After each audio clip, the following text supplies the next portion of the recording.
Meu nome é Enéas.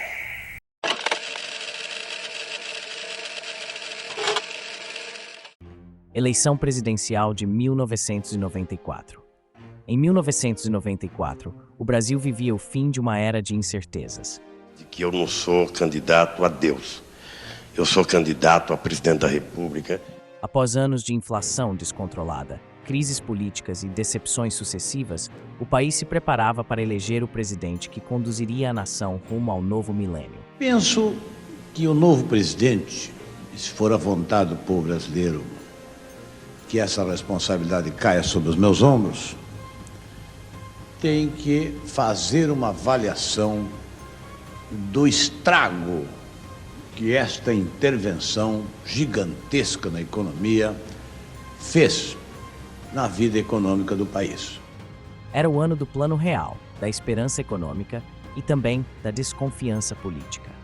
A corrida presidencial de 1994 reuniria personagens que já faziam parte da história política nacional, em uma das campanhas mais emblemáticas da redemocratização brasileira. O Brasil do caos ao real. Os anos anteriores haviam sido um pesadelo econômico. A inflação beirava o insuportável. O salário recebido pela manhã já valia menos à tarde. O poder de compra evaporava. O país vinha de uma sequência de planos econômicos fracassados com Sarney e Collor, este último derrubado pelo primeiro impeachment da história republicana. Aumentando a produção, aí sim a inflação cai. Mas não cai artificialmente por 2 meses até a eleição, mas cai depois. Cai consideravelmente. Caindo a inflação, aí sim. Candidato Fernando Henrique Cardoso, o pai do real. No meio desse cenário de instabilidade política nacional, surgiu Fernando Henrique Cardoso, o intelectual sociólogo, professor da USP e que assumiu o Ministério da Fazenda um ano antes no governo de Itamar Franco. Foi durante o governo de Itamar que a FHC lançou o Plano Real, a estratégia que estabilizou a moeda e devolveu esperança ao bolso dos brasileiros. O pressuposto do êxito do real é que o orçamento, a duras penas, foi equilibrado. Digo a duras penas que muitas vezes foi equilibrado por força da ação do governo, não liberando verbas. Isso não é bom. O bom é que o Congresso aprove o orçamento equilibrado. Com o sucesso do plano, a FHC ganhou algo que nenhum político possuía naquele momento: confiança popular. Em julho de 1994, Fernando Henrique se lança candidato pelo PSDB, com Marco Maciel, do PFL, como vice, uma aliança entre o centro e a direita liberal. A campanha era simples e pragmática, seguindo o seguinte lema: o real deu certo. FHC é o homem que fez o Brasil funcionar. O Brasil tem agora nas mãos a melhor chance de sua história recente. Não estou dizendo que tudo vai melhorar da noite para o dia. Sei que os preços estão altos e os salários ainda estão baixos, mas a economia está se estabilizando mesmo. O povo está consumindo mais. Para ajustar tudo isso, é preciso fazer reformas profundas no Brasil, e nós vamos fazer. Eu tenho dito sempre que o Plano Real só não basta. Ele é o primeiro passo. Como você e todo o Brasil, eu acreditei, lutei e me decepcionei com os outros planos. E é justamente por saber das pressões, dos boatos e das manipulações que o Plano Real terá que enfrentar que decidi ser candidato a presidente da República. Enquanto o povo via os preços pararem de subir, a popularidade de FHC crescia de forma meteórica. Mas por trás do discurso técnico havia críticas pesadas. Lula e Brizola o chamavam de candidato dos banqueiros e homem do capital internacional. O PT e o PDT denunciavam o apoio da elite financeira e dos grandes grupos de mídia à candidatura tucana. Eu tenho certeza que ganharei essas eleições porque a verdade irá prevalecer sobre a mentira. No debate entre os presidenciáveis na TV Bandeirantes, Fernando Henrique tentou explicar por que desviou 2 bilhões de reais da saúde e 1 bilhão da educação para pagar os banqueiros internacionais. Tentou explicar, mas não convenceu ninguém. Mais tarde, muitos economistas revelariam que o Plano Real não era apenas mérito de FHC, mas também de outros técnicos, como Gustavo Franco e Edmar Baixa, além de ajustes duros feitos por Itamar Franco, que, ironicamente, pouco foi lembrado. FHC prometia modernizar o país, privatizar estatais ineficientes e abrir o Brasil ao mercado global. Candidato: Luiz Inácio Lula da Silva, o operário do povo. Do outro lado estava Luiz Inácio Lula da Silva, candidato pelo PT em sua segunda tentativa presidencial. O ex-metalúrgico já era conhecido por todo o Brasil, símbolo da luta sindical e da esperança popular. Lula representava o oposto de FHC. Falava com o coração, criticava o Plano Real e alertava: esse plano não é real, é um estelionato eleitoral. Sua campanha apostava em um discurso de justiça social, combate à fome e soberania nacional. Mas o governo do ex-ministro da Fazenda, Fernando Henrique, foi capaz dessa falta de caridade. Enquanto toda a população se unia para ajudar na campanha contra a fome, o governo mandava trigo estragado para as pessoas que passam fome em Pernambuco e Ceará. Hoje, a fome não está nas manchetes dos jornais, mas milhões de brasileiros continuam passando fome. Neste exato momento, em algum lugar, mais uma criança está morrendo de fome, por falta de caridade. Mas o sucesso imediato da nova moeda minou sua principal bandeira, que era a crítica à economia. O povo, cansado de inflação e instabilidade, preferiu o risco zero de FHC ao discurso idealista de Lula. Estão dizendo agora que nós vamos acabar com o real. E nós não queremos acabar com o real. O que nós queremos é colocar mais reais no bolso do trabalhador. Porque não basta moeda forte, é preciso salário forte também. Ainda assim, Lula fez história. Consolidou o PT como a principal força de oposição e deu início a uma rivalidade que marcaria o Brasil por décadas e tem consequências até hoje na política nacional. Nem sempre nós temos os recursos para que se invista corretamente nessas empresas. Afinal de contas, não é todo dia que se pode produzir uma Alcoa neste país. É preciso muito capital externo. Eu acho que nós precisamos ter nos minérios uma das fontes de divisa do nosso país, uma das fontes de riquezas mais importantes para nós, e por isso nós precisamos trabalhar a questão mineral.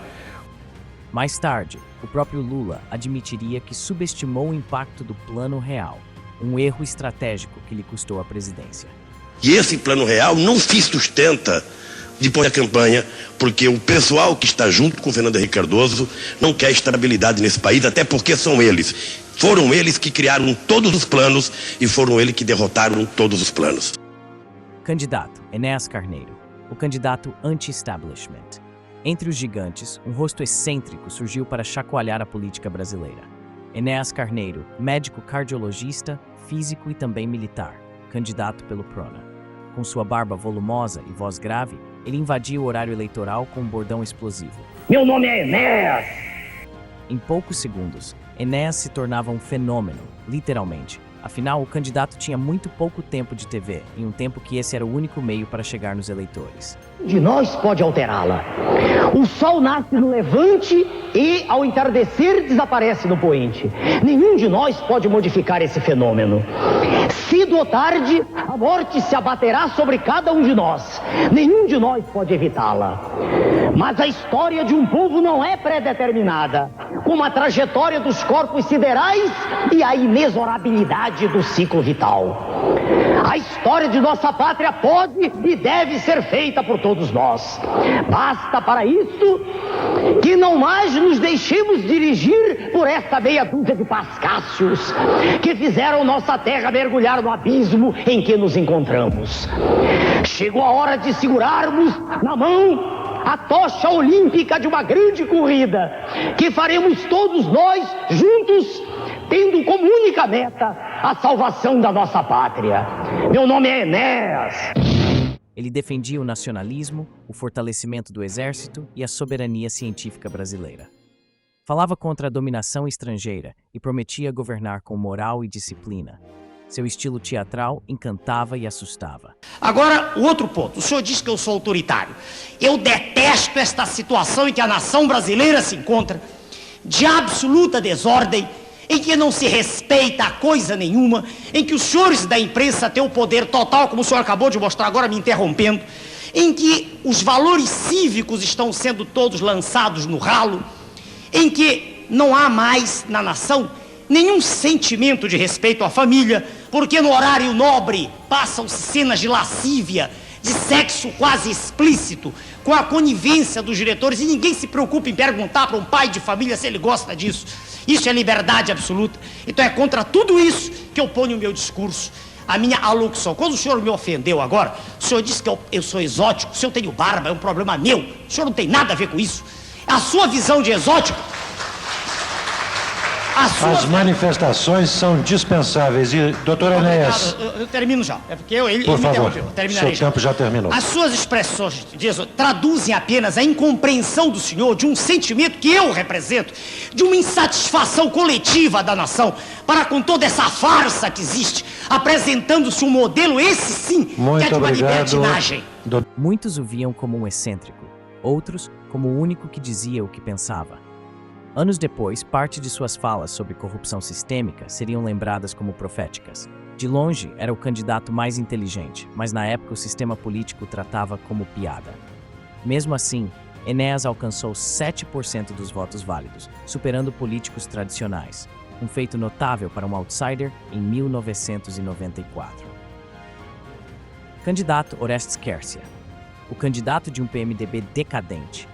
O PMDB, que havia sido a maior força política da redemocratização, chegava à eleição dividido. Seu candidato, ex-governador de São Paulo, trazia uma imagem marcada por denúncias de corrupção e favoritismo político. Mentiroso, mentiroso, o senhor também é mentiroso, mentiroso, caluniador, caluniador e mentiroso. Você é toda a imprensa. Caluniador. É toda a imprensa. Caluniador. Claro, safado. Malandro é você, malandro é você. Malandro é você. Safado. Durante a campanha, ele defendia o Brasil dos empresários e dizia que FHC não passava de um intelectual sem pulso para governar. Mas a população já não confiava nos velhos caciques do PMDB. Os escândalos que vinham de seus governos estaduais e o estilo autoritário afastaram o eleitorado. De fiscalização da apuração dos votos. Vocês sabem que tem muita gente mal intencionada. Nós temos aí o governo engajado numa candidatura que cresceu, mas vai cair. Porque eu sempre digo, sou ruim de pesquisa e bom de voto. No final Mais tarde, da campanha... Quercia seria investigado em diversos casos de corrupção, e o partido, que um dia simbolizara a luta contra a ditadura, iniciava sua lenta decadência. Candidato Brizola, o último leão da política. Leonel Brizola, do PDT, era uma lenda viva, herói da resistência contra a ditadura, ex-governador do Rio de Janeiro e do Rio Grande do Sul, líder do trabalhismo brasileiro. Mas em 1994, Brizola parecia cansado, um pouco ultrapassado. Seu discurso inflamado pela soberania nacional e pela educação pública já não encantava as novas gerações. Ele chamava o Plano Real de um truque eleitoreiro e atacava a FHC com dureza. Estão vendendo o Brasil e o povo vai pagar a conta. O povo, no entanto, não quis ouvir.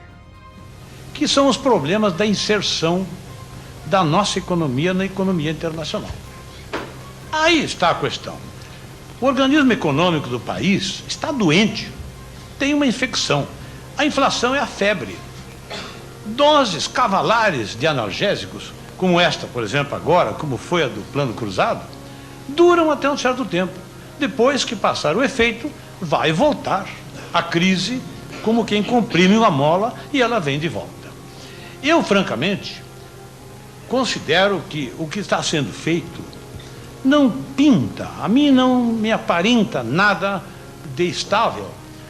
O país mudava rapidamente e o velho trabalhismo soava ultrapassado diante da promessa de estabilidade.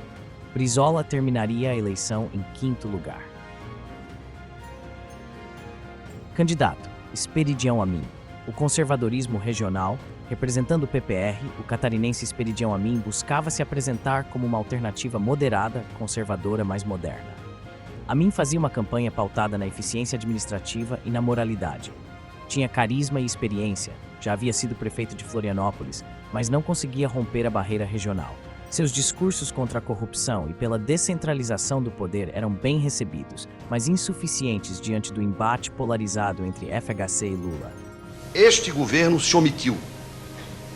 Lançou a criança, que é o real, à rua, sem agasalho, sem vacina, e naturalmente não o fez sem interesses objetivos. O nosso compromisso é o mesmo que nós tínhamos no ano passado, é a mesma luta que travamos neste ano. Fazer a revisão constitucional. Amin ficaria com pouco menos de 3% dos votos, mas manteria influência política no sul do país por décadas. Promessas e ilusões. A eleição de 1994 foi marcada por promessas de estabilidade, ética e renovação, mas também por ilusões disfarçadas de esperança. FHC prometeu que o real seria sustentável sem sacrifícios. Mas o que se viu nos anos seguintes foi o aumento da dívida externa e interna e juros altos, remédios bastante amargos para uma democracia ainda muito jovem. Prometeu não mexer na Constituição, mas em 1997 apoiaria a emenda da reeleição. Lula prometia resistir ao sistema financeiro e dizia que o povo deveria desconfiar do real. Mais tarde, quando eleito em 2002, governaria com o mesmo sistema, adotando políticas econômicas semelhantes às de FHC, com pequenas variações sociais. E o eleitor brasileiro, entre o medo da inflação e a esperança da estabilidade, escolheu o que parecia mais seguro: o sociólogo intelectual que virou presidente. O Brasil acorda para a nova era. No dia 3 de outubro de 1994, Fernando Henrique Cardoso vence no primeiro turno com 54% dos votos válidos. Mais de 34 milhões de votos. Foi uma vitória retumbante. O operário Lula ficou em segundo, com 27%, consolidando o início da maior rivalidade política da história moderna do país. Enquanto isso, Enéas se tornava símbolo da resistência ao sistema. Brizola se retirava aos poucos da vida pública. Quercia e Amin mantinham sua influência regional. O Brasil já não seria o mesmo. O Plano Real havia transformado não apenas a economia, mas o destino político do país. Fernando Henrique fez o que era necessário para o país naquele momento. Não se deixou levar pelo populismo barato e reformou o país. Porém, o que parecia o início de uma nova era de estabilidade era também o começo de uma longa sequência de crises e disputas que moldariam o Brasil dos anos 2000. O eco de 1994. A eleição de 1994 foi mais do que uma disputa entre candidatos. Foi o confronto entre dois Brasis, um que buscava estabilidade a qualquer custo e outro que ainda sonhava com justiça social. Daquele duelo nasceria uma polarização que atravessaria gerações. FHC e Lula, tucanos e petistas, estabilidade e mudança. Um país dividido, mas pela primeira vez em décadas, com uma moeda forte no bolso e o voto livre nas mãos. E foi assim que o Brasil saiu do atraso de décadas e entrou na era da modernidade. E o sol da liberdade em raios fúlgidos brilhou no céu da pátria nesse instante. Se o penhor dessa igualdade conseguimos conquistar com braço forte, em teu seio, ó liberdade, desafio nosso peito à própria morte. Ó pátria